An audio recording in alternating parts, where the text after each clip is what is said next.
চণ্ডীতলায় এবার মানুষ ভূমিপুত্রের উপরে ভরসা রাখবে। আজকে মনোনয়ন দাখিল করে এমনটাই মনে করছেন জাতীয় কংগ্রেসের চণ্ডীতলার প্রার্থী আবু আব্বাস উদ্দিন। আজকে আইনজীবী তিনি একেবারে বর্ণাঢ্য শোভাযাত্রা করে বাইক মিছিল করে কার্যত ডানকুনি থেকে তার যে বাসস্থান সেখান থেকে মিছিল করে আসেন এই শ্রীরামপুর মহকুমা দপ্তরে, এবং সেখানে এসেই তিনি যেমনটা বললেন যে মানুষ এবারে কিন্তু একেবারে ভূমিপুত্রকে ভরসা করবে। বিশেষ করে তিনি নবাবপুরের ছেলে এবং তার পাশাপাশি তিনি আইনজীবী হিসেবে মানুষের যেভাবে পরিষেবা দিয়ে এসছেন, এবার তিনি যদি এই চণ্ডীতলা থেকে জয়ী হয়ে আসেন তাহলে কিন্তু মানুষ তাকে যদি জয়ী করেন তাহলে এলাকার জন্য যাবতীয় যে কাজ, বিশেষ করে হাসপাতাল তাকে আরও উন্নয়ন করা থেকে শুরু করে বিভিন্ন ক্ষেত্রে দেখা গেছে কর্মসংস্থান, অনেক ছেলে মেয়ে যারা এই বিশেষ করে নবাবপুর, ভগবতীপুর, কুমনিমোড়ায় থাকেন তারা কর্মসূত্রে বাইরে থাকেন, সেই কারণে সেই সমস্ত মানুষের কর্মসংস্থান করতে হবে সেই বিষয়ে তিনি বলেন। দেশ সেবা করতে পারি তার জন্য একটা ইলেকশনে পদক্ষেপ নিয়েছি, তার জন্য খুবই গর্বিত এবং আনন্দিত। শুভঙ্কর বাবু যেটা বললেন সে বিষয়ে কি আপনিও একমত? কি বলেন? উন্নয়নের নতুন বাংলা তিনি গড়বেন। অবশ্যই, আমি তো যেখানে প্রচার যাচ্ছে বলেছি যে আমার ওখানে আমাদের স্বাস্থ্য, শিক্ষা, শিল্প এবং উন্নয়নের ব্যাপার নিয়ে আমরা আমাদের এগিয়ে, কারণ আমরা জানি যে ডক্টর বিধানচন্দ্র রায়ের আমলে এবং সিদ্ধার্থ শঙ্কর রায়ের আমলে যা উন্নয়ন হয়েছে তারপরে আর কিছু উন্নয়ন, যে উন্নয়নগুলো ছিল সেইগুলোকে বামফ্রন্ট 34 বছরে ধ্বংস করেছে। কিছু অংশ দ্বীপ করে জ্বলছিল, সেগুলোকে তৃণমূল শেষ করে দিয়েছে।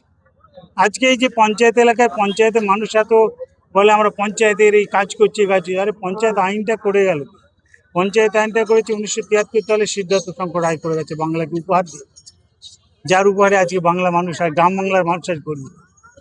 তার মানে চণ্ডীতলা বিধানসভার জনগণ যদি আপনাদের আশীর্বাদ করে আপনাকে, তাহলে শিল্পের ধ্বজা উঠবে। অবশ্যই শিল্পের ধ্বজা উঠবে, বন্ধ কলকারখানা উঠবে।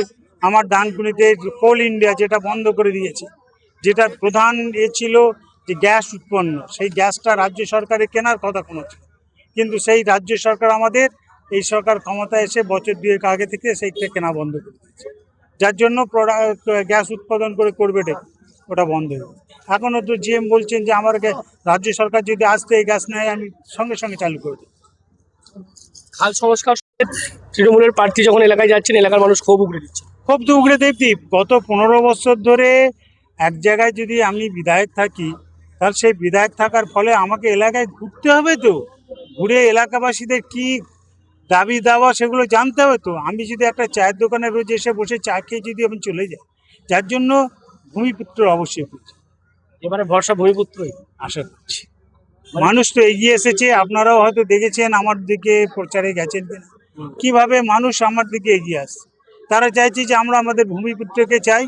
আমরা বহিরাগতকে ভোট দিয়ে ঠকেছি, আর বিজেপিকে তো নয় সাম্প্রদায়িক, আর বাকি যারা আছে তার সবই তো বহিরাগত। প্রচারের ফাঁকে আপনার কি মনে হচ্ছে পরিবর্তন না প্রত্যাবর্তন? না, আমরা চাই একটা পরিবর্তন করে নতুন একটা বাংলা যুবকদের মুখে হাসি ফোটাতে। আজকে আপনি গ্রামে গঞ্জে যান, প্রতিটা যুবকের মুখে তারা কেউ মাচায় বসে আছে, কেউ এতে বসে আছে, তাদের একটা হতাশা। এই যে যুবকদের যুবতীদের একটা হতাশা ভাব, এই হতাশা ভাবটাকে আমরা দূর করি আমাদের সরকার।